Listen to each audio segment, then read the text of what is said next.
शांति की शक्ति से शांति जग में लानी है। ओम शांति। आज की मुरली है 12 फरवरी 2026 की। मीठे बच्चे, यह कयामत का समय है। रावण ने सबको कब्र दाखिल कर दिया है। बाप आए हैं अमृत वर्षा कर साथ ले जाने। प्रश्न, शिव बाबा को भोला भंडारी भी कहा जाता है, क्यों? उत्तर, क्योंकि शिव भोलानाथ जब आते हैं तो गणिकाओं, अहिलाओं, कुब्जाओं का भी कल्याण कर उन्हें विश्व का मालिक बना देते हैं। आते भी देखो पतित दुनिया और पतित शरीर में है, तो भोला हुआ ना। भोले बाप का डायरेक्शन है, मीठे बच्चे अब अमृत पियो, बेकारों रूपी विष को छोड़ दो। गीत है दूर देश का रहने वाला। ओम शांति। रूहानी बच्चों ने गीत सुना, अर्थात रूहों ने इस शरीर के कान कर्मेंद्रियों द्वारा गीत सुना। दूर देश के मुसाफिर आते हैं, तुम भी मुसाफिर हो ना। जो भी मनुष्य आत्माएं हैं वह सब मुसाफिर है। आत्माओं का कोई भी घर नहीं है। आत्मा है निराकार। निराकारी दुनिया में रहने वाली आत्माएं निराकारी हैं। उसको कहा जाता है निराकारी आत्माओं का घर।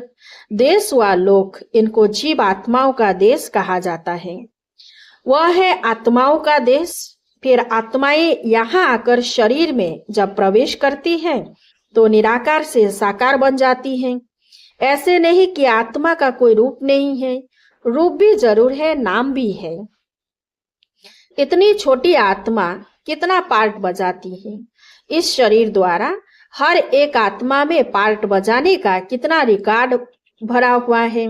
रिकॉर्ड एक बार भर जाता है, फिर कितना बारी भी रिपीट करो वही चलेगा। वैसे आत्मा भी इस शरीर के अंदर रिकॉर्ड है, जिसमें 84 जन्मों का पार्ट भरा हुआ है। जैसे बाप निराकार है, वैसे आत्मा भी निराकार है। कहाँ कहाँ शास्त्रों में लिख दिया है वह नाम रूप से न्यारा है, परंतु नाम रूप से न्यारी कोई वस्तु होती नहीं। आकाश भी पोलार है, नाम तो है ना आकाश, बिगर नाम कोई चीज होती नहीं। मनुष्य कहते हैं परमपिता परमात्मा। जब दूर देश में तो सब आत्माएं रहती है, यह साकार देश है। इसमें भी दो का राज्य चलता है, राम राज्य और रावण राज्य। आधा कल्प है राम राज्य, आधा कल्प है रावण राज्य। बाप कभी बच्चों के लिए दुख का राज्य थोड़े ही बनाएंगे। कहते हैं ईश्वर ही दुख सुख देते हैं। बाप समझाते हैं मैं कभी बच्चों को दुख नहीं देता हूँ, मेरा नाम ही है दुख हरता सुख करता। यह मनुष्यों की भूल है, ईश्वर कभी दुख नहीं देंगे। इस समय है ही दुखधाम। आधा कल्प रावण राज्य में दुख ही दुख मिलता है, सुख की रत्ती नहीं। सुखधाम में फिर दुख होता ही नहीं। बाप स्वर्ग की रचना रचते हैं, अभी तुम हो संगम पर। इनको नई दुनिया तो कोई भी नहीं कहेंगे। नई दुनिया का नाम ही है सतयुग। वही फिर पुरानी होती है तो उनको कलयुग कहा जाता है। नई चीज अच्छी और पुरानी चीज खराब दिखाई देती है, तो पुरानी चीज को खलास किया जाता है। मनुष्य विष को ही सुख समझते हैं। गाया भी जाता है अमृत छोड़ विष काहे को खाए। फिर कहते तेरे भाने सर्व का भला। आप जो आकर करेंगे उससे भला ही होगा, नहीं तो रावण राज्य में मनुष्य बुरा काम ही करेंगे। यह तो अब बच्चों को पता पड़ा है कि गुरु नानक को 500 वर्ष हुए, फिर कब आएंगे? तो कहेंगे उनकी आत्मा तो ज्योति ज्योत समा गई। आएंगे फिर कैसे? तुम कहेंगे आज से 4500 वर्ष बाद फिर गुरु नानक आएंगे। तुम्हारी बुद्धि में सारे वर्ल्ड की हिस्ट्री ज्योग्राफी चक्र लगाती रहती है। इस समय सब तमो प्रधान है। इनको कयामत का समय कहा जाता है। सभी मनुष्य जैसे कि मरे पड़े हैं, सबकी ज्योति उझाई भी है। बाप आते हैं सबको जगाने। बच्चे जो कामचिता पर बैठ भस्म हो गए हैं उन्हों को अमृत वर्षा से जगाए साथ ले जाएंगे। माया रावण ने कामचिता पर बिठाए कब्र दाखिल कर दिया है। सभी सो गए हैं। अब बाप ज्ञान अमृत पिलाते हैं। अब ज्ञान अमृत कहाँ और वह पानी कहाँ? सिख लोगों का बड़ा दिन होता है तो बड़े धूमधाम से तालाब को साफ करते हैं, मिट्टी निकालते हैं, इसीलिए नाम ही रखा है अमृतसर। अमृत का तालाब। गुरु नानक ने भी बाप की महिमा की है। खुद कहते एक ओंकार सतनाम, वह सदैव सच बोलने वाला है। सत्यनारायण की कथा है ना। मनुष्य भक्ति मार्ग में कितनी कथाएं सुनते आए हैं। अमर कथा तिजरी की कथा कहते हैं। शंकर ने पार्वती को कथा सुनाई, वह तो सूक्ष्म वतन में रहने वाले, वहां फिर कथा कौन सी सुनाई। यह सब बातें बाप बैठ समझाते हैं कि वास्तव में तुमको अमर कथा सुनाए, अमरलोक में ले जाने मैं आया हूँ। मृत्यु लोक से अमरलोक में ले जाता हूँ। बाकी सूक्ष्म वतन में पार्वती ने क्या दोष किया जो उनको अमर कथा सुनाएंगे। शास्त्रों में तो अनेक कथाएं लिख दी है, सत्यनारायण की सच्ची कथा तो है ही नहीं। तुमने कितनी सत्यनारायण की कथाएं सुनी होगी, फिर सत्यनारायण कोई बनते हैं क्या और ही गिरते जाते हैं। अभी तुम समझते हो हम नर से नारायण, नारी से लक्ष्मी बनते हैं। यह है अमरलोक में जाने के लिए सच्ची सत्यनारायण की कथा, तिजरी की कथा। तुम आत्माओं को ज्ञान का तीसरा नेत्र मिला है। बाप समझाते हैं तुम ही गुल गुल पूज्य थे, फिर 84 जन्मों के बाद तुम ही पुजारी बने हो। इसलिए गाया हुआ है आपे ही पूज्य आपे ही पुजारी। बाप कहते हैं मैं तो सदैव पूज्य हूँ, तुमको आकर पुजारी से पूज्य बनाता हूँ। यह है पतित दुनिया। सतयुग में पूज्य पावन मनुष्य, इस समय है पुजारी पतित मनुष्य। साधु संत गाते रहते हैं पतित पावन सीताराम। यह अक्षर है राइट। सब सीताएं ब्राइड्स हैं। कहते हैं हे राम आकर हमको पावन बनाओ। सब भक्तियां पुकारती है, आत्मा पुकारती है हे राम। गांधी जी भी गीता सुनाकर पूरी करते थे तो कहते थे हे पतित पावन सीताराम। अभी तुम जानते हो गीता कोई श्री कृष्ण ने नहीं सुनाई है। बाबा कहते हैं ओपिनियन लेते रहो कि ईश्वर सर्वव्यापी नहीं है। गीता का भगवान शिव है, न कि श्री कृष्ण। पहले तो पूछो गीता का भगवान किसको कहा जाता है। भगवान निराकार को कहेंगे व साकार को। श्री कृष्ण तो है साकार, शिव है निराकार। वह सिर्फ इस तन का लोन लेते हैं, बाकी माता के गर्भ से जन्म नहीं लेते हैं। शिव को शरीर है ही नहीं। यहाँ इस मनुष्य लोक में स्थूल शरीर है। बाप आकर सच्ची सत्यनारायण की कथा सुनाते हैं। बाप की महिमा है पतित पावन, सर्व का सदगति दाता, सर्व का लिबरेटर, दुख हरता सुख करता। अच्छा, सुख कहाँ होता है? यहाँ नहीं हो सकता। सुख मिलेगा दूसरे जन्म में, जब पुरानी दुनिया खत्म हो और स्वर्ग की स्थापना हो जाएगी। अच्छा, लिबरेट किससे करते हैं? रावण के दुख से। यह तो दुख धाम है ना। अच्छा, फिर गाइड भी बनते हैं। यह शरीर तो यहाँ खत्म हो जाते हैं, बाकी आत्माओं को ले जाते हैं। पहले साजन फिर सजनी आती है, वह है अविनाशी सलोना साजन। सबको दुख से छुड़ाए, पवित्र बनाए घर ले जाते हैं। शादी कर जब आते हैं तो पहले होता है घोट यानी पति, पिछाड़ी में ब्राइड यानी पत्नी रहती है, फिर बारात होती है। अब तुम्हारी माला भी ऐसी है, ऊपर में शिव बाबा फूल, उससे नमस्कार करेंगे। फिर युगल दाना ब्रह्मा सरस्वती, फिर हो तुम जो बाबा के मददगार बनते हो। फूल शिव बाबा की याद से ही सूर्यवंशी विष्णु की माला बने हो। ब्रह्मा सरस्वती सो लक्ष्मी नारायण बनते हैं, लक्ष्मी नारायण सो ब्रह्मा सरस्वती बनते हैं। इन्होंने मेहनत की है तब पूजे जाते हैं।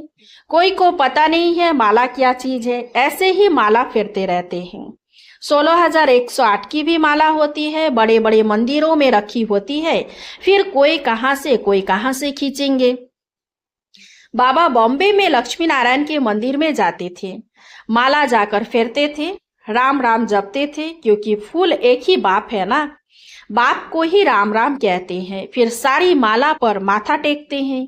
ज्ञान कुछ भी नहीं, पादरी भी हाथ में माला फेरते रहते हैं। पूछो किसकी माला फेरते हो, उनको तो पता नहीं है, कह देंगे क्राइस्ट की याद में रहते फिरते हैं। उनको यह पता नहीं है कि क्राइस्ट की खुद आत्मा कहाँ है? तुम जानते हो क्राइस्ट की आत्मा अब तमोप्रधान है। तुम भी तमोप्रधान बेगर थे, अब बेगर टू प्रिंस बनते हो। भारत प्रिंस था, अभी बेगर है, फिर प्रिंस बनते हैं। बनाने वाला है बाप, तुम मनुष्य से प्रिंस बनते हो। एक प्रिंस कॉलेज भी था जहाँ प्रिंस प्रिंसेस जाकर पढ़ते थे। तुम यहाँ पढ़कर 21 जन्म के लिए स्वर्ग में प्रिंस प्रिंसेस बनते हो। यह श्री कृष्ण प्रिंस है ना? उनके 84 जन्मों की कहानी लिखी हुई है। मनुष्य क्या जाने, यह बातें सिर्फ तुम जानते हो। भगवान हो बाच, वह सबका फादर है। तुम गॉड फादर से सुनते हो, जो स्वर्ग की स्थापना करते हैं। उसे कहा ही जाता है सचखंड। यह है झूठखंड। सचखंड तो बाप स्थापन करेंगे, झूठखंड रावण स्थापन करते हैं। रावण का रूप बनाते हैं, अर्थ कुछ नहीं समझते हैं। किसको भी पता नहीं है कि आखिर रावण है कौन। जिसको मारते हैं फिर जिंदा हो जाता है। वास्तव में 5 विकार स्त्री के, 5 विकार पुरुष के। इनको कहा जाता है रावण। उनको मारते हैं। रावण को मारकर फिर सोना लूटते हैं। तुम बच्चे जानते हो, यह है कांटों का जंगल। बॉम्बे में बबुलनाथ का भी मंदिर है। बाप आकर कांटों को फूल बनाते हैं। सब एक दो को कांटा लगाते हैं, अर्थात काम कटारी चलाते रहते हैं। इसीलिए इनको कांटों का जंगल कहा जाता है। सतियों को गार्डन ऑफ अल्लाह कहा जाता है। वही फ्लावर्स कांटे बनते हैं, फिर कांटों से फूल बनते हैं। अभी तुम 5 विकारों पर जीत पाते हो। इस रावण राज्य का विनाश तो होना ही है, आखिर बड़ी लड़ाई भी होगी। सच्चा दशहरा भी होना है। रावण राज्य ही खलास हो जाएगा, फिर लंका तुम लूटेंगे, तुमको सोने के महल मिल जाएंगे। अभी तुम रावण पर जीत प्राप्त कर स्वर्ग के मालिक बनते हो। बाबा सारे विश्व का राज्य भाग्य देते हैं, इसलिए इनको शिव भोला भंडारी कहते हैं। गणिकाएं, अहिल्याएं, कोबजाएं, सबको बाप विश्व का मालिक बनाते हैं। कितना भोला है। आते भी है पतित दुनिया, पतित शरीर में। बाकी जो स्वर्ग के लायक नहीं है वह विष पीना छोड़ते ही नहीं। बाप कहते हैं बच्चे, अभी यह अंतिम जन्म पावन बनो। यह विकार तुमको आदि मध्य अंत दुखी बनाते हैं, क्योंकि तुम इस एक जन्म के लिए विष पीना नहीं छोड़ सकते हो। मैं तुमको अमृत पिलाकर अमर बनाता हूँ, फिर भी तुम पवित्र नहीं बनते हो। विष, सिगरेट बिगर, शराब बिगर रह नहीं सकते हो। मैं बेहद का बाप तुमको कहता हूँ बच्चे, इस एक जन्म के लिए पावन बनो तो तुमको स्वर्ग का मालिक बनाऊंगा। पुरानी दुनिया का विनाश और नई दुनिया की स्थापना करना यह बाप का ही काम है। बाप आया हुआ है सारी दुनिया को दुख से लिबरेट कर सुखधाम शांति धाम में ले जाने। अभी सब धर्म विनाश हो जाएंगे। एक आदि सनातन देवी देवता धर्म की फिर से स्थापना होती है। ग्रंथ में भी परमपिता परमात्मा को अकाल मूर्त कहते हैं। बाप है महाकाल, कालों का काल। वह काल तो एक दो को ले जाएंगे, मैं तो सभी आत्माओं को ले जाऊंगा, इसीलिए महाकाल कहते हैं। बाप आकर तुम बच्चों को कितना समझदार बनाते हैं। अच्छा, मीठे मीठे सिकेलधे बच्चों प्रति माता पिता बाप दादा का याद प्यार और गुड मॉर्निंग। रूहानी बाप की रूहानी बच्चों को नमस्ते। हम रूहानी बच्चों की रूहानी बाप दादा को याद प्यार, गुड मॉर्निंग, नमस्ते नमस्ते नमस्ते। धारणा के लिए मुख्य सार। 1 नंबर, इस अंतिम जन्म में विष को त्याग अमृत पीना और पिलाना है, पावन बनना है, कांटों को फूल बनाने की सेवा करनी है। 2 नंबर, विष्णु के गले की माला का दाना बनने के लिए बाप की याद में रहना है। पूरा पूरा मददगार बन बाप समान दुख हरता बनना है। वरदान, अपने अलौकिक रूहानी वृत्ति द्वारा सर्व आत्माओं पर अपना प्रभाव डालने वाले मास्टर ज्ञान सूर्य भव।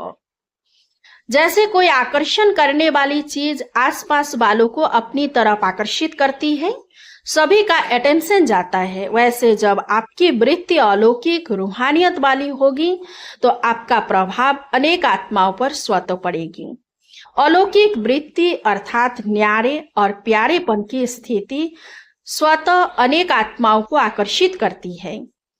ऐसी अलौकिक शक्तिशाली आत्माएं मास्टर ज्ञान सूर्य बन अपना प्रकाश चारों ओर फैलाती है। स्लोगन: सदा सम्मान की सीट पर स्थित रहो तो सर्व शक्तियां आपका ऑर्डर मानती रहेंगी। अब वक्त इशारे: एकता और विश्वास की विशेषता द्वारा सफलता संपन्न बनो। ज्ञानी बनने के साथ साथ स्नेही बनो। स्व की सेवा विश्व सेवा का आधार है। सेवा में सिर्फ 2 शब्द याद रखना, एक निमित्त हूं, दूसरा निर्माण बनना ही है। इससे एकता का वातावरण बनेगा, एक दो के सहयोगी बनेंगे।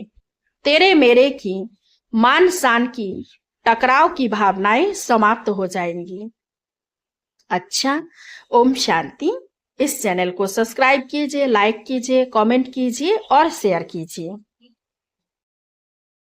शांति की शक्ति से शांति जग में